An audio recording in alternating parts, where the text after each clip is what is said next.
Olá, meus irmãos e minhas irmãs, que a paz de Deus, que excede todo o entendimento, guarde os vossos corações em Cristo Jesus.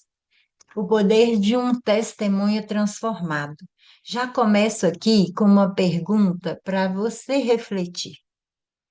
Dentro do nosso texto hoje, que é Atos, capítulo 22, se você tivesse alguns minutos para falar de Jesus, o que contaria de transformação que ele realizou na sua vida? E porque Atos 22 apresenta o testemunho de Paulo diante de uma multidão em Jerusalém. Em vez de responder com revolta ou defender apenas a sua reputação, ele conta como teve um encontro com Jesus e como a sua vida foi transformada. E aí é nesse lugar que nós vamos pensar hoje. O que eu poderia contar de testemunho que Jesus fez na minha vida? Qual foi a transformação? Vamos à leitura e deixo esse momento para você refletir, essa pergunta para que você possa refletir. Atos, capítulo 22. Irmãos e pais, ouçam agora a minha defesa. Quando ouviram que lhes falava em aramaico, ficaram em absoluto silêncio. Então Paulo disse: Sou judeu, nascido em Tarso da Cilícia, mas criado nesta cidade.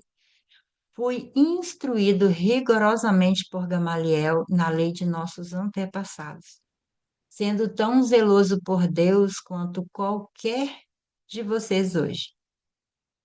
Persegui os seguidores deste caminho de Cristo até a morte, prendendo tanto homens quanto mulheres e lançando-os na prisão, com o poder de testemunhar o sumo sacerdote e todo o sinédrio.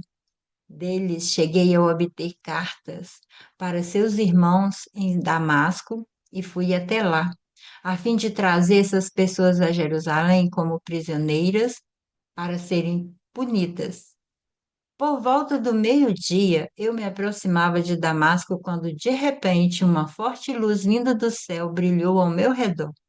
Caí por terra e ouvi uma voz que me dizia: Saulo, Saulo, por que você está me perseguindo? Então eu perguntei: Quem és Senhor? E ele respondeu: Eu sou Jesus o Nazareno, a quem você persegue? Os que me acompanhavam viram a luz, mas não entenderam a voz daquele que falava comigo. Assim perguntei: Que devo fazer, Senhor? Disse o Senhor: Levante-se, entre em Damasco, onde lhe será dito o que você deve fazer. Os que estavam comigo me levaram pela mão até Damasco, porque o resplendor da luz me deixou cego. Um homem chamado Ananias, fiel seguidor da lei e muito respeitado por todos os judeus que ali viviam, veio ver-me e, pondo-se junto a mim, disse: Irmão Saulo, recupere a visão. Naquele mesmo instante pude vê-lo. Então ele disse: O Deus dos nossos antepassados o escolheu para conhecer a sua vontade, ver o justo e ouvir as palavras da sua boca. Você será testemunha dele a todos os homens daquilo que viu e ouviu. E agora que está esperando? Levante-se, seja batizado, lave os seus pecados, invocando o nome dele. Quando voltei a Jerusalém, estava eu a orar no templo, caí em êxtase e vi o Senhor que me dizia: Depressa, saia de Jerusalém imediatamente, pois não aceitarão seu testemunho a meu respeito. Eu respondi: Senhor, estes homens sabem que eu ia de uma sinagoga a outra, a fim de prender e açoitar os que creem em ti. E quando foi derramado o sangue da tua testemunha Estevão, eu estava lá, dando minha aprovação e cuidando das roupas dos que o matavam. Então o Senhor me disse: Vá, eu o enviarei para longe aos gentios. A multidão ouvia Paulo até que ele disse isso. Então todos levantaram a voz e gritaram: Tire esse homem da face da terra. Ele não merece viver. Estando eles gritando, tiraram suas capas e, lançando poeira para o ar, o comandante ordenou que Paulo fosse levado à fortaleza e fosse açoitado e interrogado para saber por que o povo gritava daquela forma contra ele. Então o amarraram a fim de açoitá-lo.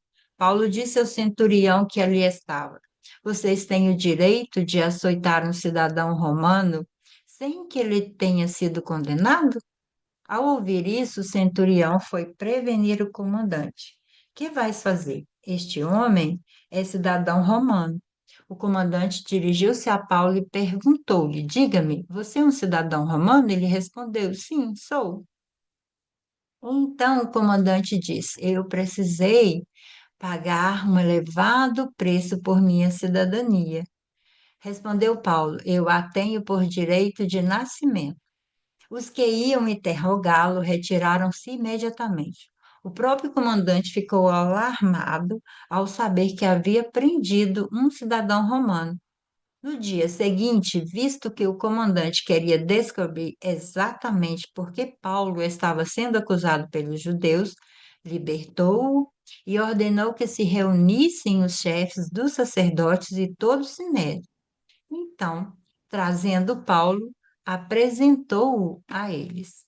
Nesse texto, nós vemos que Paulo, após ser preso em Jerusalém, ele é levado pelas autoridades. Ele passa por outro momento desafiador. A multidão queria matá-lo, mesmo diante do relato da sua história. E Paulo relembra toda a sua formação, sua perseguição aos cristãos, o encontro com Jesus no caminho de Damasco e o chamado que recebeu de Jesus para pregar o evangelho aos gentios.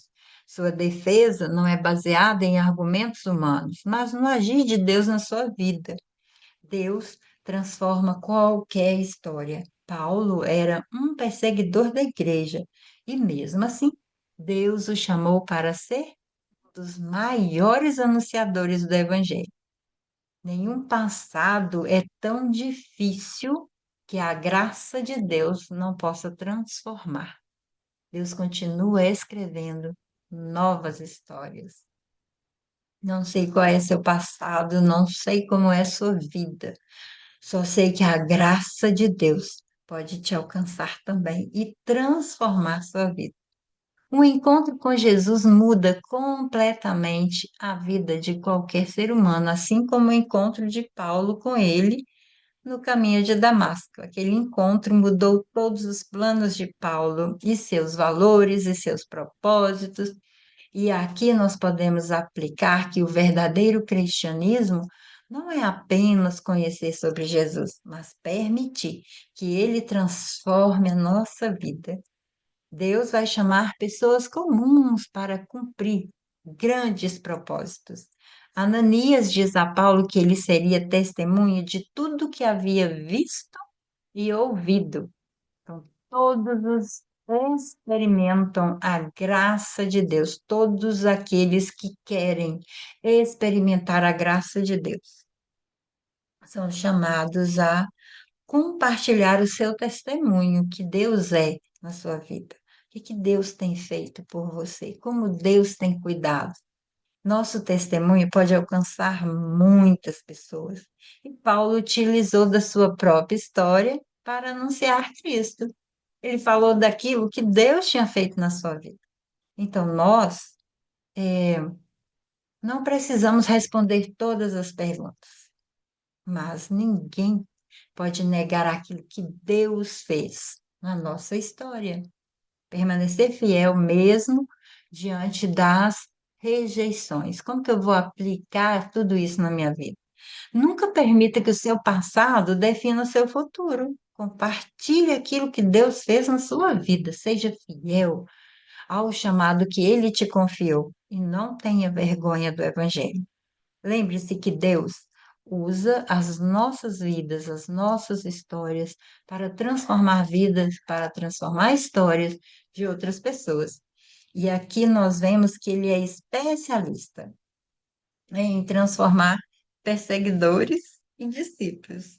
Medo em coragem, passado em testemunho. O maior argumento que nós podemos apresentar no mundo continua sendo uma vida transformada pela graça de Cristo.